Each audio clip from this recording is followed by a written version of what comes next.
आज के इस व्याख्यान माला के कार्यक्रम में मंच पर उपस्थित हमारे उत्तराखंड के बहुत ही यशस्वी मुख्यमंत्री सम्माननीय पुष्कर सिंह धामी जी, हमारे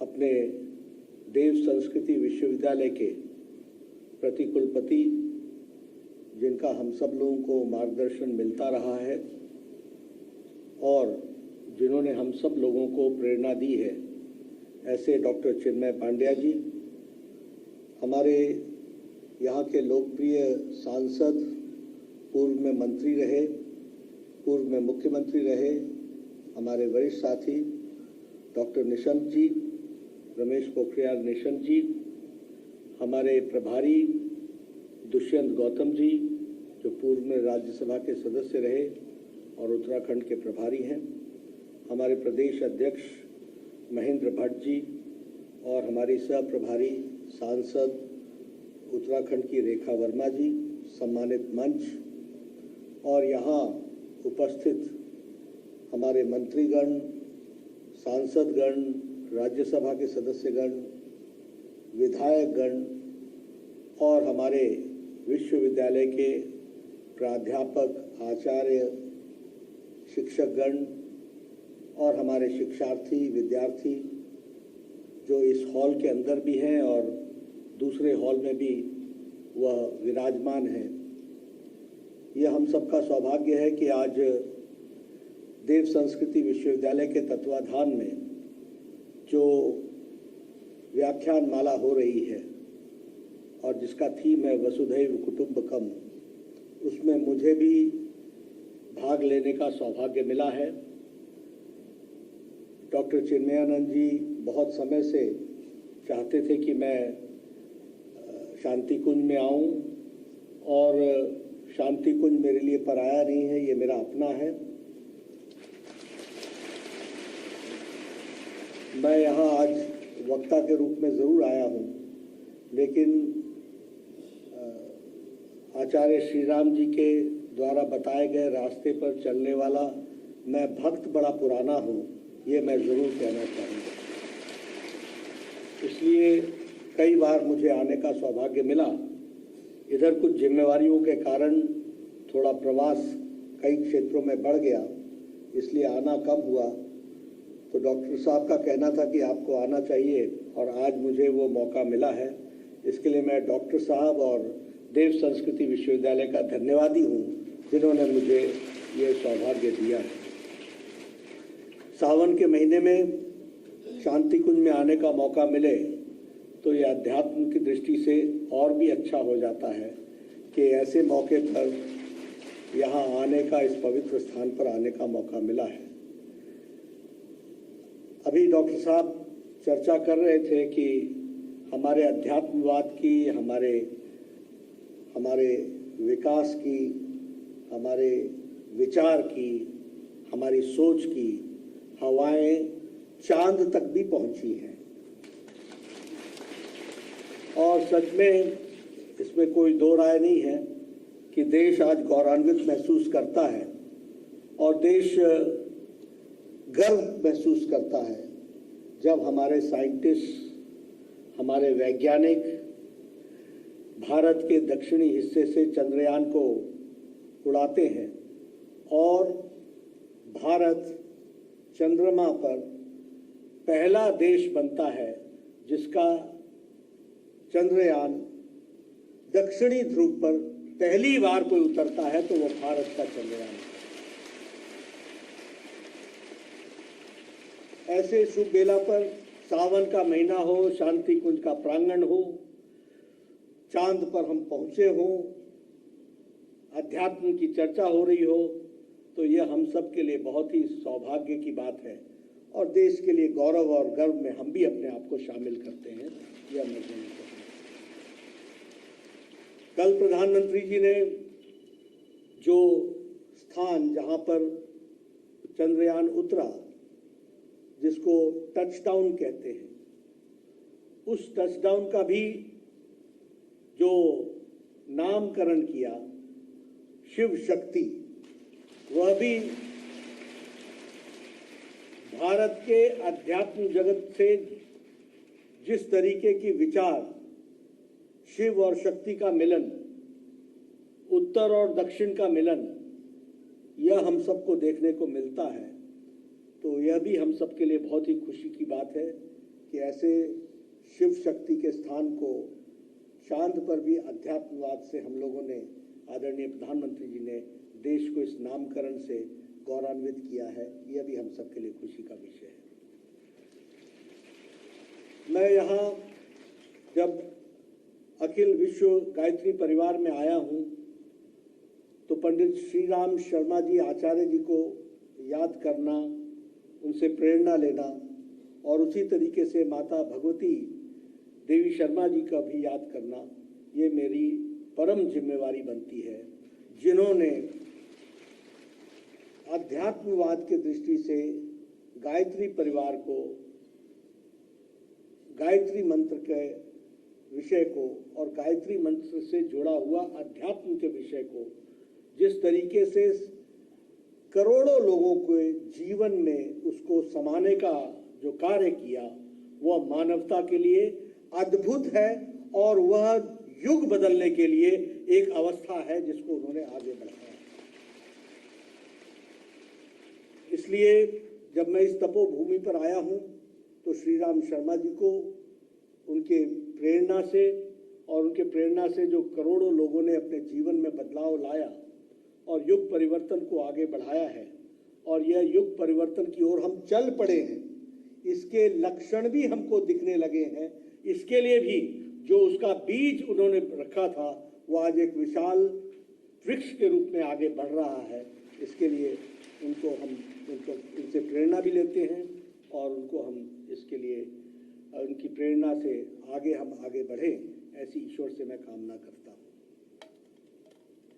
हमारे देव संस्कृति विश्वविद्यालय में बहुत से ऐसी फैकल्टीज हैं जिसमें काम हो रहा है और अध्यात्मवाद के तरीके को साइंटिफिक तरीके से, वैज्ञानिक तरीके से उनकी उपयोगिता, उनका रेलेवेंस, उनको किस तरीके से आगे बढ़ाना है, उसका जीवन में अर्थ क्या है, ये सारी चीज़ों को देव संस्कृति विश्वविद्यालय में हमारे विद्यार्थियों को, शिक्षार्थियों को और शिक्षकों के द्वारा जो रिसर्च, जो उसमें गहन अध्ययन चल रहा है, वह भी मानवता को आगे ले जाने में बहुत उपयोगी काम करेगा, ऐसा मेरा विश्वास है।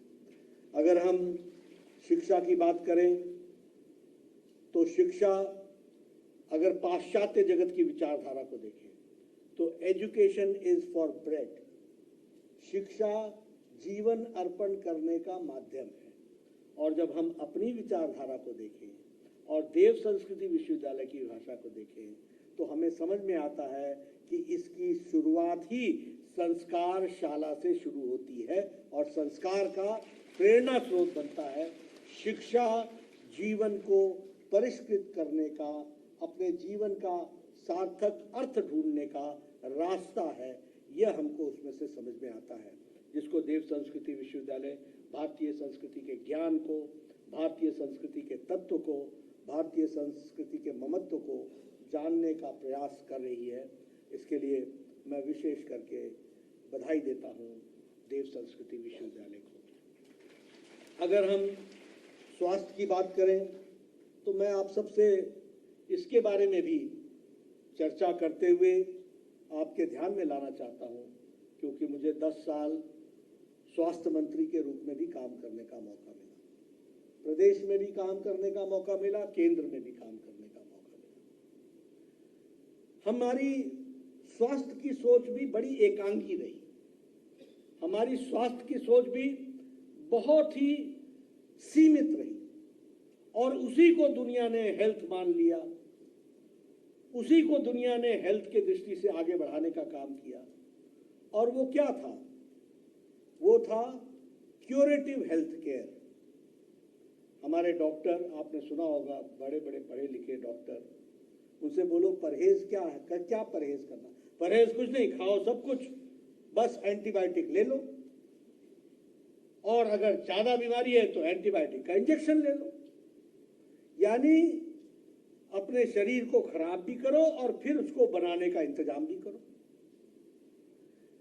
क्यूरेटिव पार्ट, आपको जान करके आश्चर्य होगा कि ये 2017 में नई स्वास्थ्य नीति आई जिसमें जोड़ा गया preventive, promotive, curative, palliative health care.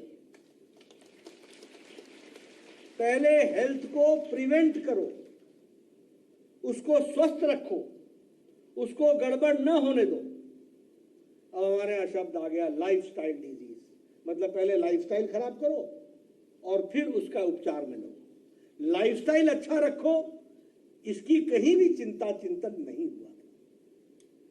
तो पहले हमने कहा प्रिमिटिव, फिर हेल्थ को प्रमोट करो, और फिर अगर बीमार पड़ते हो तो क्योर भी करो, और कुछ ऐसी बीमारी लग जाए जो लाइलाज हो तो उसमें शरीर को किस तरीके से लंबी अवस्था तक ले जा सकते हो, इसकी चिंतन करो, पैलिएटिव भी रखो।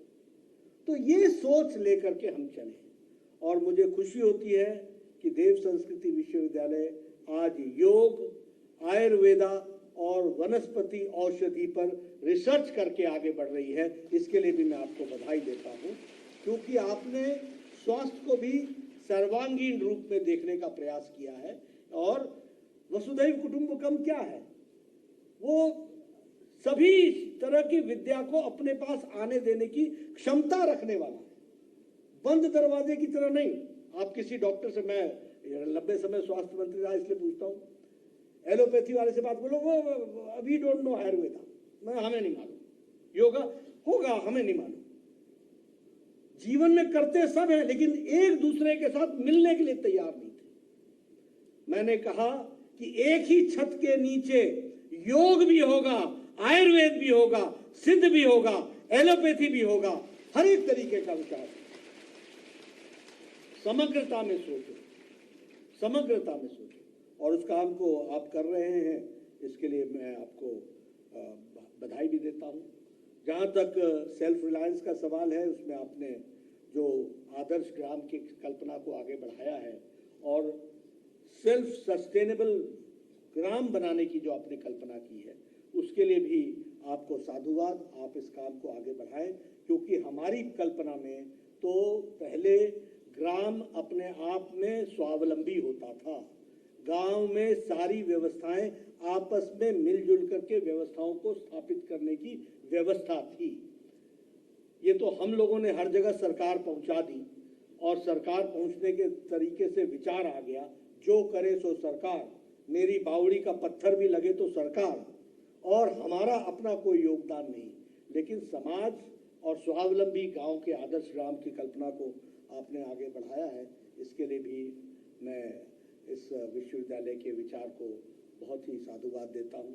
नारी शक्ति की दृष्टि से नशा मुक्ति के लिए, और नशा मुक्ति के साथ साथ जो पर्यावरण के लिए, और उसके में स्वच्छता के साथ साथ हमारे सरोवरों का बनाना, फिर वृक्षारोपण, इन सबको भी आपने जो आगे बढ़ाया है वह भी बहुत ही अच्छा कार्य है।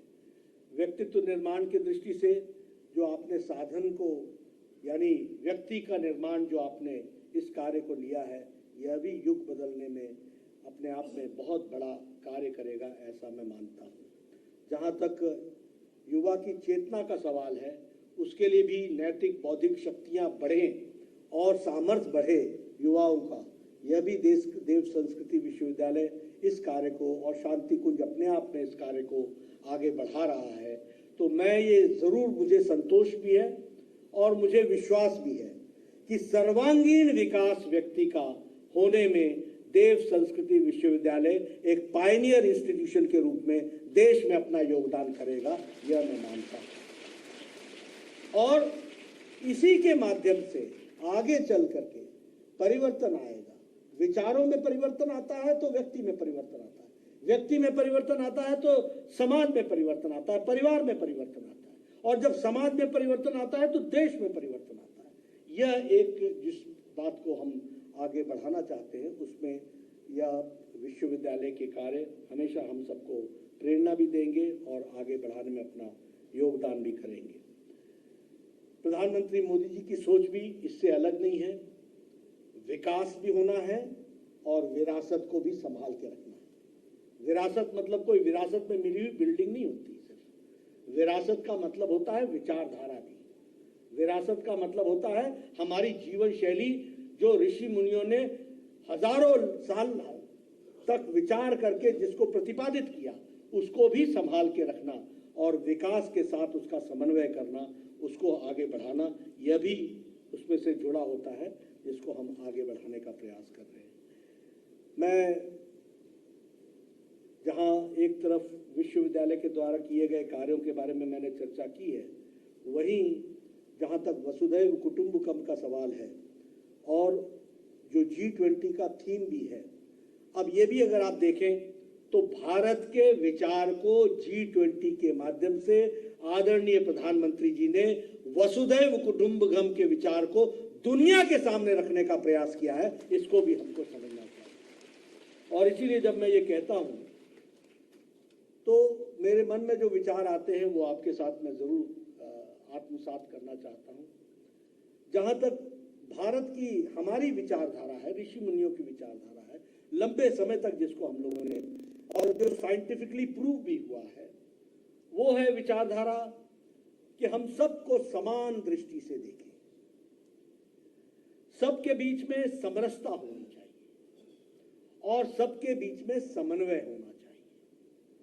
और समन्वय की दृष्टि से हम लोग ये मानकर चलते हैं कि जो हम हैं वो आप हैं, जो आप हैं वो हम हैं, जो ईश्वर का अंश हमारे में है वही अंश आप में है, और आपका और हमारा समन्वय तभी संभव है जब हम आपके साथ समरसता के साथ जीवन बिताने के लिए अपने आप को आगे बढ़ाएंगे, तो हम आगे बढ़ेंगे। इस तरीके का हम विचार रखते हैं।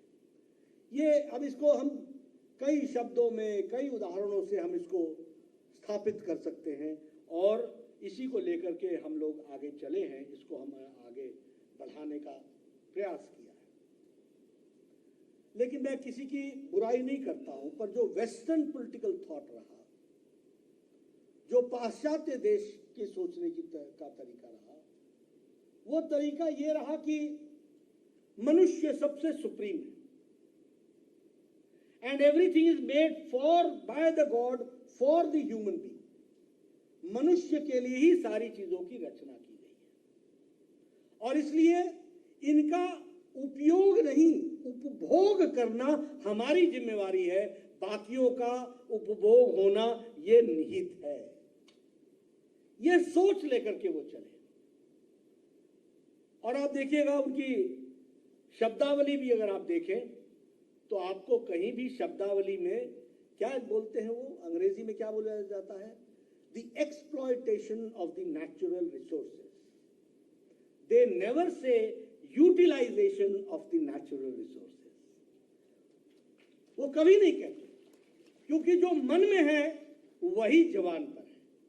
एक्सप्लॉयट करो, निकालो जो कुछ है प्रकृति का, उसका उपभोग करो, ये सोच लेकर के पाश्चात्य जगत कर, इसलिए एक्सप्लॉयटेशन, हमें ये एक्सप्लॉयटेशन शब्द ऑफ नेचुरल रिसोर्सेज कहने में पीड़ा होती है। हम जब भी कहेंगे तो हम कहेंगे utilisation of the natural resources. उतना लो जितना आवश्यक है, उतना लो जितना पृथ्वी के साथ समन्वय बन सके, उतना करो, उतना प्रकृति को छेड़ो जो आवश्यक है, और सेल्फ सस्टेनेबल डेवलपमेंट, इसको हमको आगे बढ़ाने की बात है। लेकिन जब मैं इसकी चर्चा करता हूं तो मुझे ये भी ध्यान में आता है कि COP22 तक इनको मशक्कत करनी पड़ी।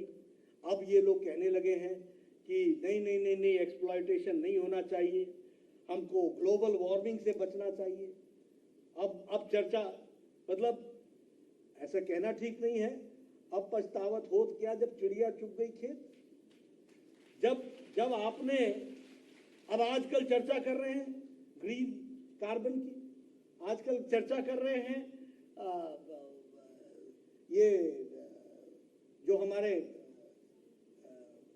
फॉसिल्स की और हमारे जो ये एमिशन हो रहा है उसके बारे में चर्चा कर रहे हैं। एक समय में इसी को वो पूरा उपयोग करते रहे, और आज भी सबसे ज्यादा पोल्यूशन कौन कर रहा है?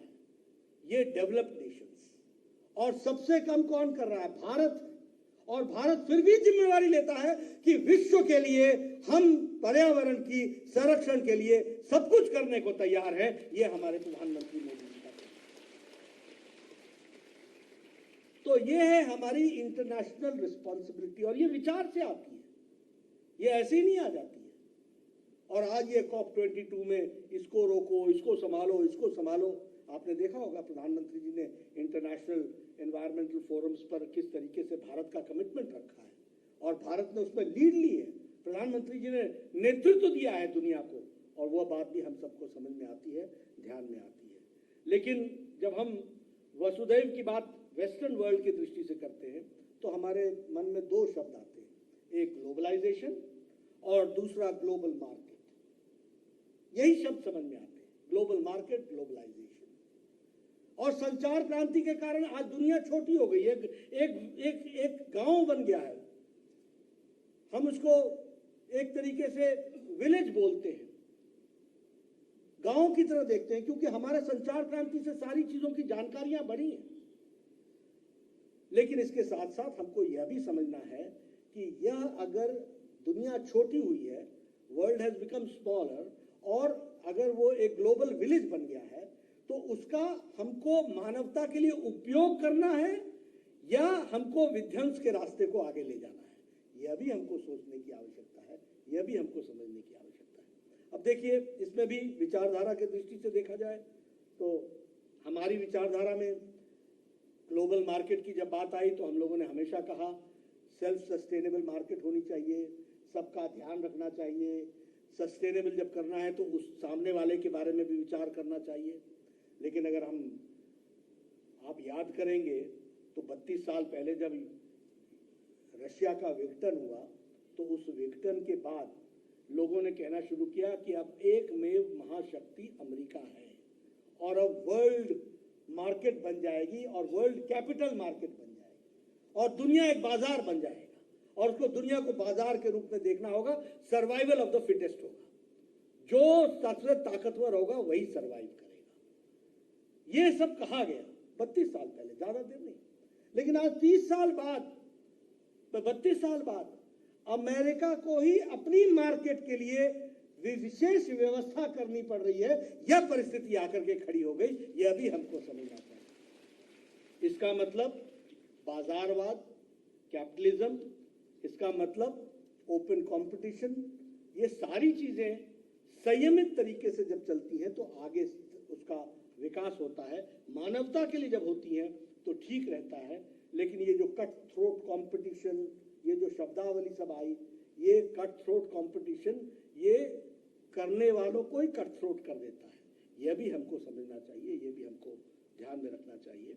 और इसीलिए उनके शब्दावली क्या है? दोहन। उनके शब्दावली क्या है? शोषण। और सोच और विचारधारा में क्या आता है? ये तेरा, ये मेरा, ये तेरा, ये मेरा। और हम कैसे सोचते हैं?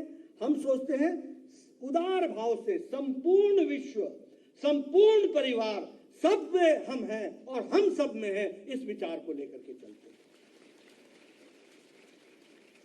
और इसीलिए जब बाजार शब्द का इस्तेमाल होता है तो स्पर्धा होती है, जब परिवार शब्द का इस्तेमाल होता है तो प्रेम आता है, जब बाजार शब्द का प्रयोग होता है तो कुछ पाने की होड़ होती है, जब परिवार का शब्द आता है, वसुधैव कुटुंबकम का शब्द आता है, तो परिवार की कल्पना आती है, और परिवार की कल्पना आती है तो कुछ देने की चाहत पैदा होती है। इसको भी हमको समझना चाहिए।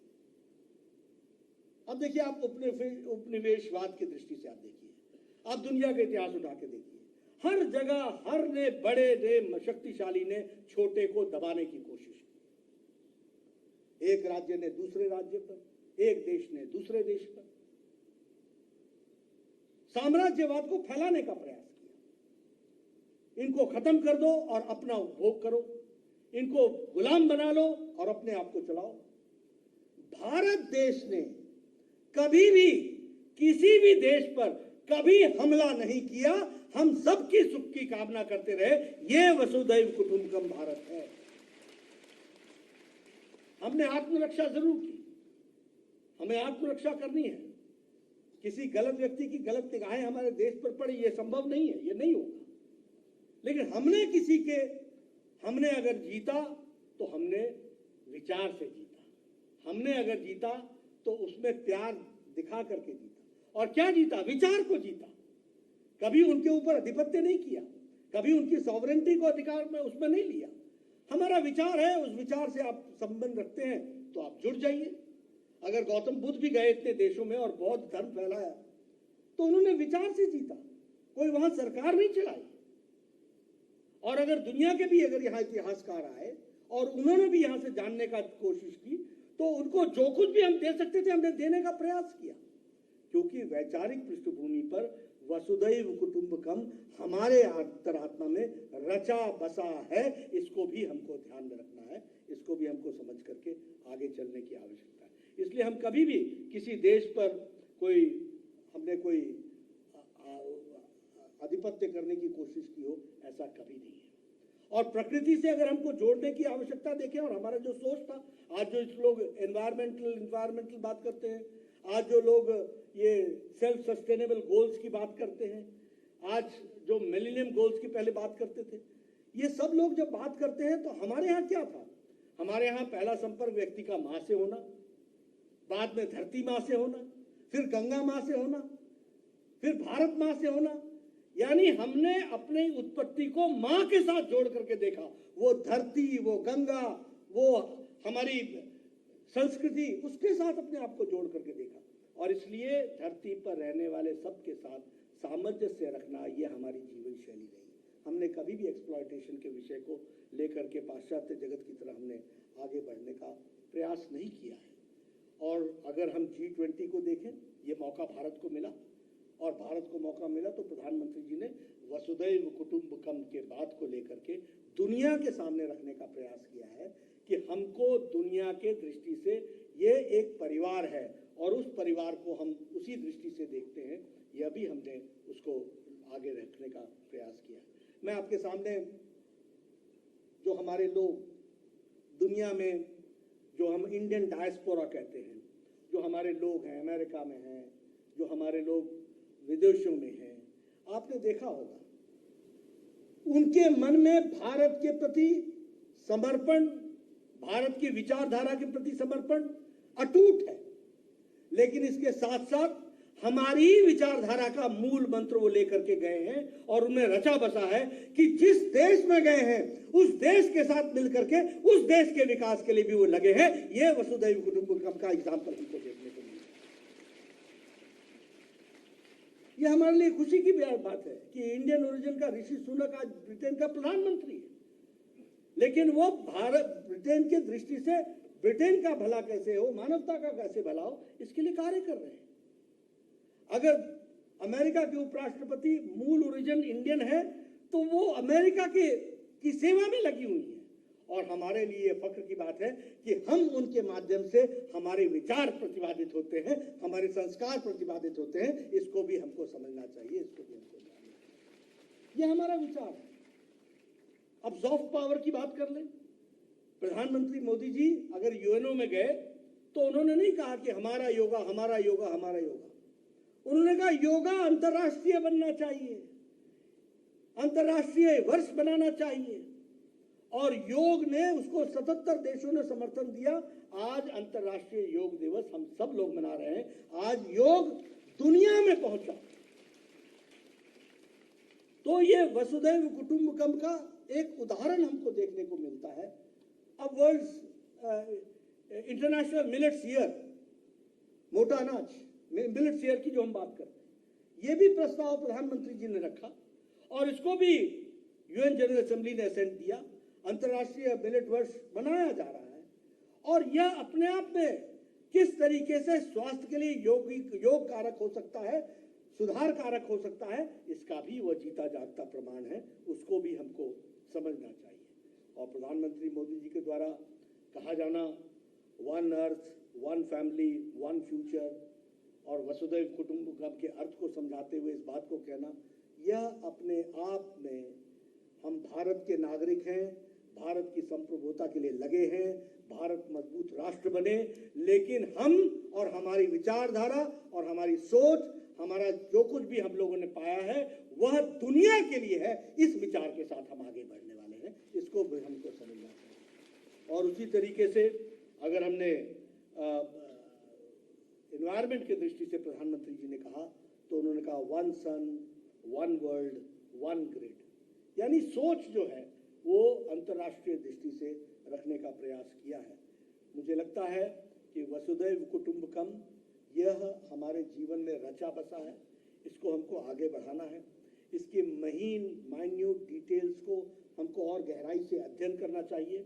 और मैं चाहूँगा कि इसके बारे में भी वसुधैव कुटुंबकम के कारण मानवता में भारत की विचारधारा ने कैसे कैसे किन किन बातों में अपना योगदान किया है, इस पर भी रिसर्च होनी चाहिए, इसको भी आगे बढ़ाना चाहिए, ताकि दुनिया के सामने आए कि हमारी विचारधारा उपनिवेशवाद से के साथ नहीं है।